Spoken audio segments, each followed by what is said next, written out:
चंद आयत करीमा पढ़ी थी,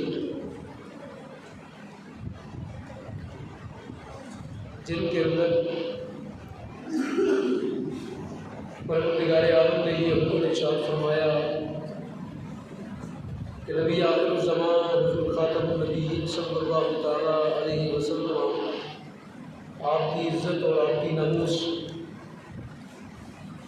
की हिफाजत परवरदिगार ने खुद अपने ज़िम्मा करम पर दी। और पुरानी आयात के अंदर ये बयान फरमाया कि जो बंदा नबी अलैहिस्सलाम की इज़्ज़त व हुर्मत और आपकी नमूस पर किसी भी तरह की तानाज़नी करेगा, सब्बो शतम करेगा और कोई भी तौहीन रिसालत या गुस्ताखी रिसालत का इर्तिकाब करेगा तो कुरान ने उसका हुक्म बड़ा वाज़ेह अंदाज में इरशाद फरमा दिया कि वो बंदा अल्लाह उसके रसूल की बारगाह से उम्मत को ये कानून दिया गया कि वो बंदा बतौर हद बतौर सज़ा के वो बंदा कत्ल किया जाए।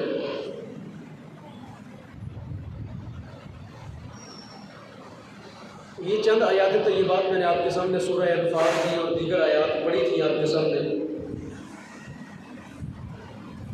दौरे हाजिर के अंदर इस कानून पर लोग बहुत एतराज़ करते हैं।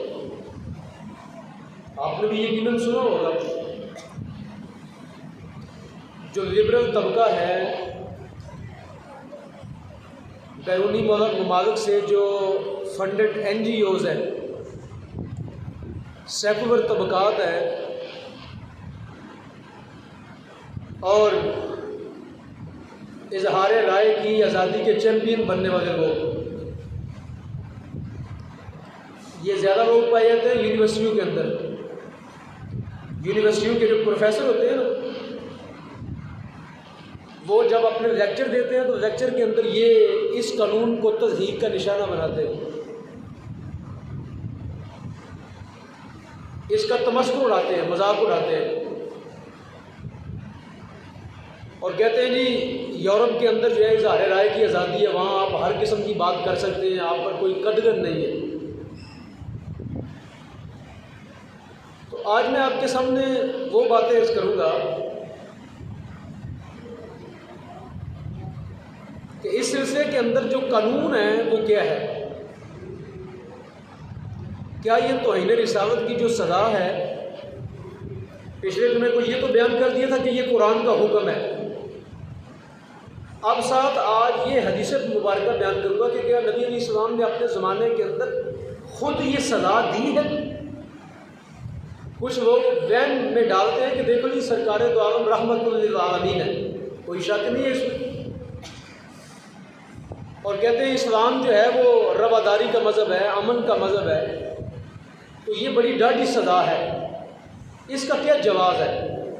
और कहते हैं नबी अलैहिस्सलाम ने कफ़ारे मक्का को जब आपने मक्का फ़तह फरमाया तो आपने सबको माफ़ी दे दी थी, माफ़ी आम का ऐलान कर दिया था। तो लिहाजा आज के जो मुसलमान सज़ाएँ देने का मुतालबा करते हैं कि ये तो तौहीन रिसालत की सज़ा दी जाए, इसका क्या जवाज़ है, इस तरह के सवाल उठाते हैं। उनका मतमा नज़र ये होता है कि इस जुर्म की सज़ा को ख़त्म कर दिया जाए, ये जुर्म माशरे में आम हो जाए और इस जुर्म के करने पर कोई बंदा किसी से कोई पूछ गूछ ना कर सके। तो लिहाजा ये वाली सज़ा जो है ये ख़त्म होनी चाहिए ताकि उनको खुद खेलने का मौका मिले। तो मैंने पिछले जुम्मे मुबारक को जो आखिरी आयत पढ़ी थी वो ये आया मुबारक थी 22वें सुपारे की। तवज्जो चाहूँगा, बड़ा चंद कानूनी निकात कानूनी अंदाज में ये चंद बातें करनी है आपसे कि कानून क्या कहता है, यूनिवर्सल ट्रुथ क्या है, क्या पूरी दुनिया के अंदर ये कानून है कि नहीं है, ये सिर्फ इस्लाम का पेश करदा कानून है। क्योंकि ये लोग हमारे जो सादा वो लोग हैं ना, हम जैसे मुसलमान सादा, जब वो लोग टीवी के ऊपर बैठ के बात करते हैं तो हम भी कहते हैं यार बात तो सही है, नबी पाक अलैहिस्सलाम रहमतुल लिल आलमीन है और बात तो सही है कि क्या फ़र्क पड़ेगा इसके जुर्म करने से, इसको माफ़ी दे दी जाए। तो हम जैसे जो लोग हैं ना वो कायल हो जाते हैं, जल्दी कायल हो जाते हैं, उनकी बात को मान लेते हैं। हालांकि उनका मकसद तो क्या होता है, वो तो पैसे लेके बात करते हैं, वो तो डॉलरों में खेलते हैं। उनका मकसद तो है बैरूनी एजेंडे को यहाँ पर लेके आना। तो मैंने ये आया करीमा 22वें पारे की आया करीमा पढ़ी थी आपके सामने। परवरदिगार ने फरमाया इन्नल्लज़ीना युज़ूनल्लाह व रसूलह। लफ्ज़ आपको समझ आ रहे हैं ना? इन्नल्लज़ीना 22वां पारा सूरह अहज़ाब शरीफ। बेशक वो लोग युज़ूनल्लाह जो अज़ियत देते हैं किसको?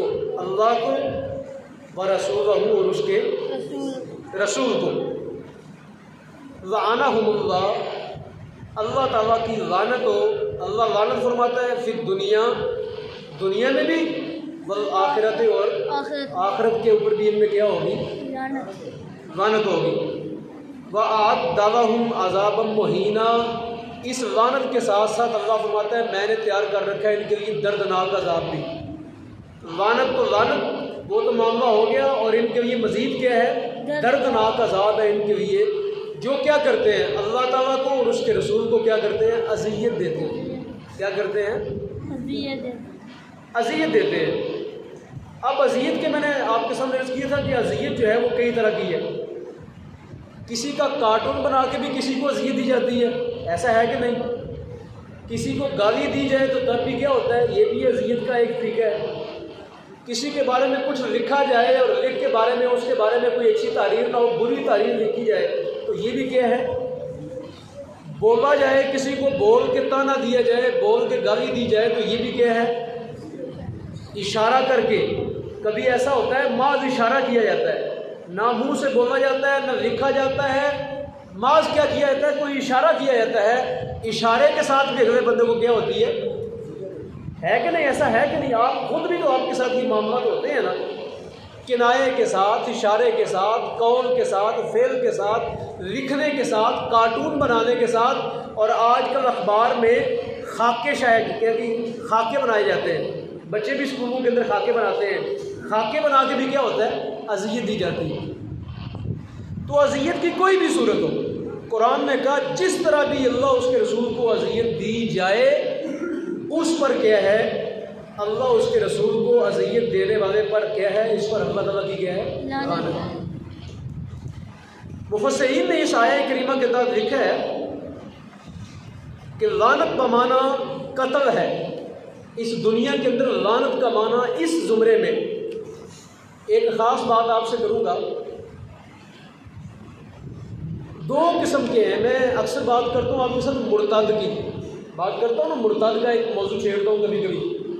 कादियानी मुर्ताद है, इसके बारे में जान रहे कि मुर्ताद दो किस्म के होते हैं। जो बंदा इस्लाम को छोड़ जाए, इस्लाम को छोड़ने वाले दो किस्म के लोग होते हैं। एक है मुर्तद आम और एक है मुर्तद ख़ास। एक आम बंदा है कि कादियानी हो गया, अस्तगफिरुल्लाह, कोई अल्लाह पाक माफ़ी अता फरमाए, किसी बंदे को कादियानी हो गया, उसने इस्लाम को छोड़ दिया। ऐसे बंदे को ये शरीयत कहती है कि 3 दिन की मोहलत दो इसको। क्या करो? इसको 3 दिन की मोहलत दो, इसको समझाओ, इसके साथ बात करो, जो इसका शक व शुबा है वो दूर करो, और इसको क्या करो? वापस लेके आओ। 3 दिन तक इसके साथ बहस करो, कलाम करो, मारना नहीं इसको, रियासत इसको कभी कुछ ना कहे। 3 दिन तक क्या करे? इसको टाइम दे कि भाई तुम्हें क्या शक पड़ा इस्लाम में, इस्लाम में तुझे क्या जो है ना ऐसी बात नज़र आई है कि तुमने इस्लाम को छोड़ दिया।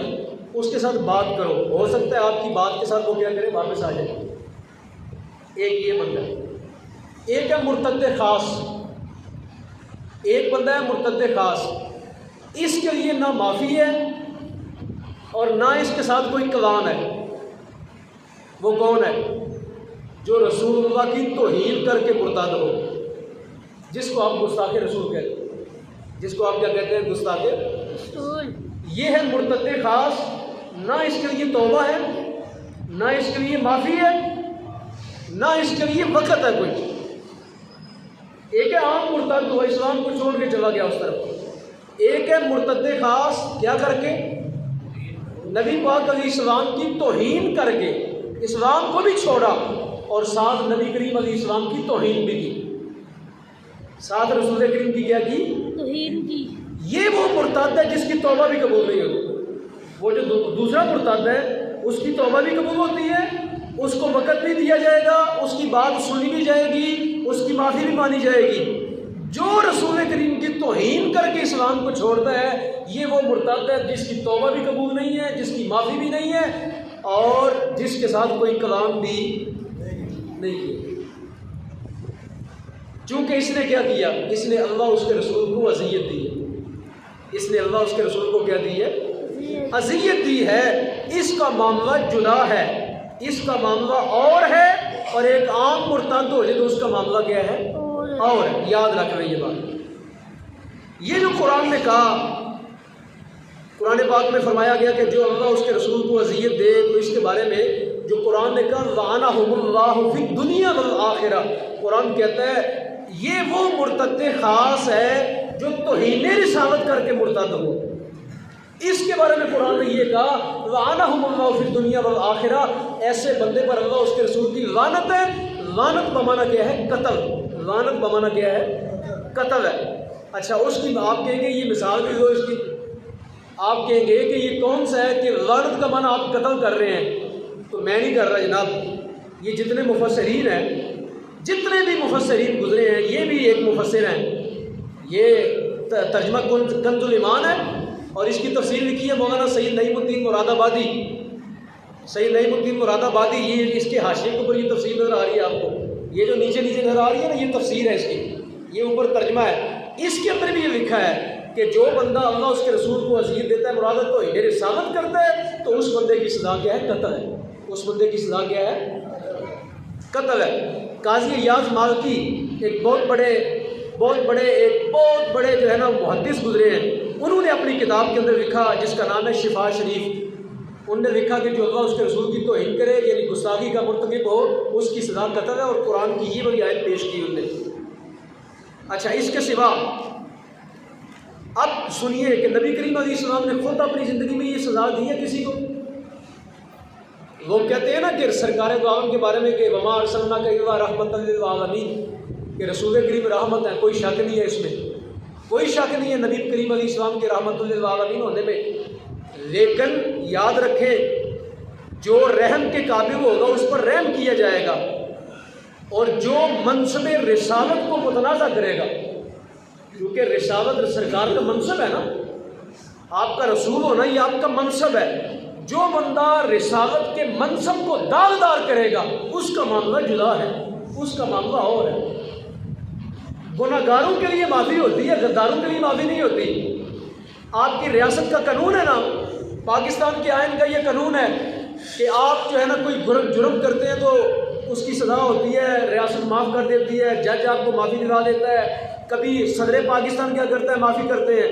लेकिन जो बंदा आप कहते हैं आर्टिकल 6 कर ले, एक आर्टिकल है ना 6, जिसका क्या माना है, जिसका माना है गद्दारी, तो आप कहते हैं जी फलां डिक्टेटर पर, फलां आमिर पर आर्टिकल 6 लगना चाहिए। मतलब क्या है कि ये गद्दार है, इसकी माफ़ी कोई नहीं है। जो तो इन्हें रिसालत करता है ये गद्दार इस्लाम है, ये इस्लाम का गद्दार होता है, इसकी माफ़ी कोई नहीं होती। अब सुने, नबी करीम अलैहिस्सलाम के ज़माने पाक के अंदर एक यहूदी सरदार था बहुत बड़ा, आपने नाम सुना होगा, उसका नाम है काब बिन अशरफ। नाम सुना आपने, कुरान पाक में कई आयात उसके बारे में नाज़िल हुई है। ये वो शख्स था जो कुफार मक्का को हर वक्त ख़त लिखता था, कहता था मदीना पर चढ़ाई कर दो, मैं तुम्हारा साथ दूंगा। ये मदीना शरीफ का था, ये यहूदी था, मदीना शरीफ का रहने वाला सरदार था, बहुत बड़ा इसका एक किला था, और बड़ी इसके साथ एक जमयत थी, यहूदियों का बहुत सरदार था। ये मक्का शरीफ कौम को ख़त लिखता काफिरों को कि मदीना पर चढ़ाई कर दो, इधर मैं साथ दूंगा, बाहर से तुम आना, मुसलमानों को कुचल के रख देंगे। और रसूल करीम के बारे में जो है ना वो मजाक उड़ाता, इसने तो कहता बंदे रखे हुए थे कि रसूल करीम के बारे में हिजब कहो।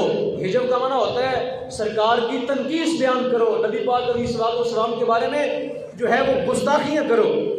तो ये गुस्ताखियाँ सरकार की करवाता और खुद करता था।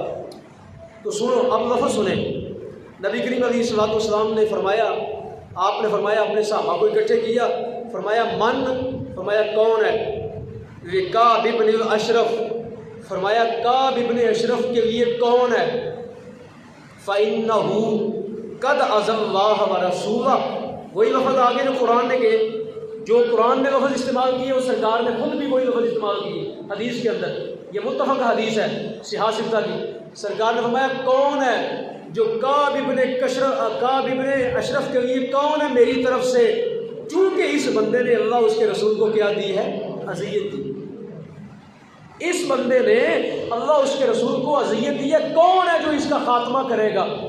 तो एक साहबी उठे हज़रत मोहम्मद बिन मसलमा, एक साहबी उठे कहने लगे हुजूर मैं हूँ, हुजूर ये ड्यूटी मुझको दे, ये मेरे ज़िम्मे फरीज़ा लगाएं, मैं इसका काम तमाम करके आता हूँ। वजह क्या थी, मैंने सारा वाक़या बयान नहीं करना, मैंने सिर्फ आपके सामने वजह बयान करनी है कि कुरान ने कहा जो अल्लाह उसके रसूल को अज़ियत देता है उस पर लानत है, और रसूल करीम ने ये कुरान की आयत को नाफिज किया बतौर हाकिम। मदीने के आप हाकिम भी थे ना, रियासत मदीना के हाकिम थे, काजी भी थे, चीफ जस्टिस भी थे, नबी और रसूल भी थे। सरकार के ये मनसब है ना, आप हाकिम मदीना भी थे, हाकिम रियासत मदीना थे। आपने पूछा साहबा में से कौन बंदा है जो इसका सर कलम करेगा, तो हज़रत मोहम्मद बिन मसलमा उठे, उन्होंने कहा हुजूर ये मैं काम करके आऊँ। सरकार ने वजह क्या बयान की, वजह फ़इन्नहु क़द अज़ल्लाह व रसूला, इसने अल्लाह उसके रसूल को क्या दी है, अज़ियत दी। और सरकार ने हुक्मन फरमाया इसको कत्ल करो। क्या उस वक्त नबी करीम अलैहिस्सलाम रहमतुल लिल आलमीन नहीं थे? नबी अलैहिस्सलाम उस वक्त भी तो रहमतुल लिल आलमीन थे, लेकिन याद रखें रसूल करीम का रहमतुल लिल आलमीन होना ये इस बात के मुनाफी नहीं है कि किसी मुजरिम को सजा दी जाए। आज भी इस्लाम के मुताबिक जब कोई चोरी करे तो उसका हाथ काटा जाता है कि नहीं? तो क्या रसूल करीम का जो मज़हब दीन है सरकार का वो आज भी रहमत वाला दीन नहीं है? लेकिन कानून क्या है, कानून हर एक के लिए। खुद नबी करीम अलैहिस्सलाम ने नहीं फरमाया था, जब एक बीबी ने चोरी की और उसकी सिफारिश की गई तो सरकार ने फरमाया यहाँ मेरी बेटी भी होती तो मामला इसके साथ भी क्या होता, वही होता। अच्छा जी, तो वो साहबी के सारा वाक़या है, उन्होंने जाके उसका सर काटा, सर काट के सरकार की बारगाह में ले गए, या रसूल ये अल्लाह उसके रसूल का दुश्मन है, ये इसका सर काट के मैं ले आया। तो सरकार दो आलम ने नबी करीम अलैहिस्सलाम ने उनको दुआ दी, हज़रत मोहम्मद बिन मसलमा को दुआ दी कि तूने अल्लाह उसके रसूल को राहत पहुँचाई है, तूने अल्लाह उसके रसूल को क्या पहुँचाई है, राहत पहुँचाई है कि तुमने उस बंदे का सर कलम किया है जो रसूलुल्लाह के रसूलुल्लाह होने पर गुस्ताखी करता था। तो सामईन मोहतरम, दूसरा वाक़या खुद सरकार ने अपनी ज़िंदगी में सजा दी। दूसरा वाक़या एक यहूदी था, सरदार था, उसका नाम था अबू राफ़े, उसका नाम था अबू राफ़े। ये भी यही काम करता था, रसूल करीम अलैहिस्सलाम के बारे में गुस्ताखियाँ, तौहीन, फलां फलां सारे काम करता। तो सरकार ने सहाबा को फिर इकट्ठा किया, फरमाया कौन है जो इसके बारे में जो इसका सर लेके आएगा। तो हज़रत एक साहबी हज़रत अब्दुल्लाह बिन अतीक वो उठे, उन्होंने कहा या रसूलल्लाह मैं जाऊँगा। एक सहाबा की बकायदा टीम बनाई गई, ये नहीं एक बंदा, पहली तो एक बंदा गया ना, दूसरी दफ़ा बकायदा एक टीम बनाई गई। चूँकि एक यहूदी था, ये बहुत ऊंचे किले में रहता था, तो सरकार ने सहाबा की एक टीम भेजी और जाके वो क्या इसका सर लेके आए। सरकार के हुक्म से ज़िंदगी में बतौर कानून रियासत मदीना के हाकिम होते हुए ये फैसला किया। अब आगे चले जी, दूसरा सवाल यहाँ पे कि क्या कुरान के साथ साथ हदीस में ये सज़ा आई है? जी आई है, हदीस के अंदर भी सज़ा आई है। सुनिए, हज़रत अली मुर्तज़ा शेर खुदा कर्रमल्लाहु तआला वजहु करीम, हज़रत अली मुर्तज़ा से ये हदीस मरवी है। नबी करीम अलैहिस्सलाम ने फरमाया मन सब्बा नबिय्यन कुतिला, फरमाया जिसने किसी नबी को कत्ल, जिसने किसी नबी को गाली दी, किसी नबी को क्या दी, गाली दी। किसी एक सरकार ने सिर्फ अपनी बात नहीं की, फरमाया किसी भी नबी को जिस बंदे ने गाली दी, हज़रत मूसा हूँ, ईसा हूँ, इब्राहीम हूँ, सुलेमान हूँ, हारून हूँ, कोई भी नबी हो, किसी भी नबी की तौहीन की जाए तो सरकार ने फरमाया कोतिवा, वो बंदा क्या किया जाएगा, बोले वो बंदा क्या किया जाएगा, कत्ल किया जाएगा, वो कत्ल किया जाएगा। और फरमाया मन सब्बा असहाबहु, फरमाया जिसने मेरे साहबी को गाली दी जोरीदा उसको कोड़े मारे जाएंगे, उसको कत्ल नहीं किया जाएगा। साहबी की गुस्ताखी कोड़े मारे जाएंगे और रसूलुल्लाह की गुस्ताखी पर क्या किया जाएगा, कत्ल किया जाएगा। हज़रत अबू बकर सिद्दीक रज़ियल्लाहु ताला अन्हु के बारे में आता है, अबू दाऊद शरीफ के अंदर ये हदीस मौजूद है, अबू दाऊद शरीफ के अंदर, कि एक दफ़ा ऐसा हुआ कि उनके साथ कोई बंदा बात कर रहा था। बात करते करते उस बंदे के साथ आपने नाराज़गी का इज़हार किया और वो बंदा आगे तौहीन पर उतर आया। आपने नाराज़गी का इज़हार किया और वो बंदा गुस्ताखी पर उतर आया। पास बैठे थे हज़रत अबू बरज़ा, एक सहाबी हैं, वो पास बैठे हुए थे। उन्होंने कहा हज़रत मुझे इजाज़त दे तो मैं इसका सर उतार दूँ, ये खलीफा वक़्त के साथ जो है गुस्ताखी कर रहा है। आप वहाँ से उठे और अपने घर तशरीफ़ ले गए। उसको कुछ नहीं कहा, हाँ ना कुछ नहीं कहा। जब घर चले गए तो उसको फरमाया सहाबी को बुलाओ, अबू बरज़ा को बुलाओ। अबू बरज़ा को जब बुलाया गया तो फरमाया क्या कहा तुमने? उसने कहा मैंने ये आपसे पूछा था कि क्या इसका सर कलम कर दूँ। फरमाया हज़रत अबू बकर सिद्दीक़ ने फरमाया नबी के सिवा, मुराद है रसूल करीम के सिवा किसी शख्स की गुस्ताखी पर किसी का सर नहीं उतारा जाएगा। फरमाया ये मनसब सिर्फ किसका है? रसूलुल्लाह सल्लल्लाहु अलैहि वसल्लम का है कि उनकी गुस्ताखी और तौहीन की जाए तो तब ये सज़ा दी जाएगी। रसूल करीम के बाद अगर किसी के साथ कोई वाक़या पेश आए तो फरमाया उसका मामला ये, रसूल करीम का मामला जुदा है। फरमाया उनकी तौहीन करने वाले के बारे में यही मसला है कि वो रियासत उसको कत्ल करेगी, लेकिन रसूल करीम के बाद अगर किसी की गुस्ताखी की जाए तो उसका मसला ये। फरमाया मेरे साथ अगर कोई बंदा कोई मामला इस तरह करता है तो फरमाया उसको कुछ नहीं कहा जाए। उसको ये कौन कह रहे हैं? हज़रत अबू बकर सिद्दीक़ रज़ियल्लाहु ताला अन्हु कह रहे हैं इस्लाम इतना रवादारी का मज़हब है कि खलीफा वक़्त की गुस्ताखी की जाए तो वो कहते हैं इस पर कोई सज़ा नहीं है। ये सज़ा किस पर है? रसूलुल्लाह की तौहीन पर है। आगे सामने मोहतरम चले, ये हज़रत सिद्दीक़ अकबर का फरमान हो गया। अब आगे चले, अगला सवाल ये होता है, अगला सवाल बाद अहबाब ये करते हैं कि ये सज़ा दे के क्या ये सज़ा इस्लाम में ही नाफिज है? वो सवाल ये करते हैं कि बाकी भी तो अहले किताब के जो मज़हब हैं वो भी तो आसमानी मज़हब हैं। उनका सवाल यह है कि ईसा अलैहिस्सलाम जो है वो भी तो नबी हैं, उनकी भी तो किताब इंजील है। मूसा अलैहिस्सलाम भी नबी हैं, उनकी किताब भी तौरात आसमान से ही उतरी है। क्या तुम्हारा कुरान जो है उसके अंदर ये सज़ा मौजूद है तो बाकी किताबों के अंदर मौजूद नहीं है? सवाल है उनका। यूनिवर्सिटियों में जो पढ़ाने वाले लेक्चरार है ना, प्रोफेसर, उनको कुछ प्रोफेसरी ज़्यादा ही चढ़ जाती है, उनको कोई इल्म का ऐसा हो जाता है उनको, क्योंकि NGOs के प्रवक्ता होते हैं, NGOs के फंडेड होते हैं, इज़हार राय की आज़ादी के नाम पर गुस्ताखी रसूल का दरवाज़ा खोलना चाहते हैं। तो वो कहते हैं जी ये आपकी किताब के अंदर ये चीज़ मौजूद है, बाकी किताबों के अंदर ये सज़ा मौजूद नहीं है। हालांकि मूसा अलैहिस्सलाम की किताब है, ईसा अलैहिस्सलाम की किताब है, बाकी किताबें मौजूद हैं तो उनके अंदर।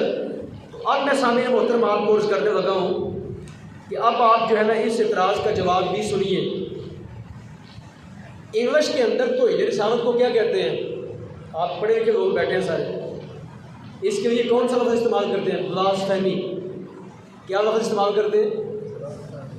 जो आम लोग पढ़ते सुनते हैं अखबारों में, TV, तो जिक्र बड़ा होता है किसका जी? ब्लास्फेमी का कानून चेंज होना चाहिए। ब्लास्फेमी का कानून पाकिस्तान के आइन में कौन सा है? 295C।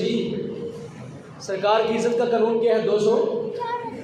295C। वही यही कानून है, 295C। 295C ये कानून जो है ये पाकिस्तान के आइन का हिस्सा कब बना? 1988 में।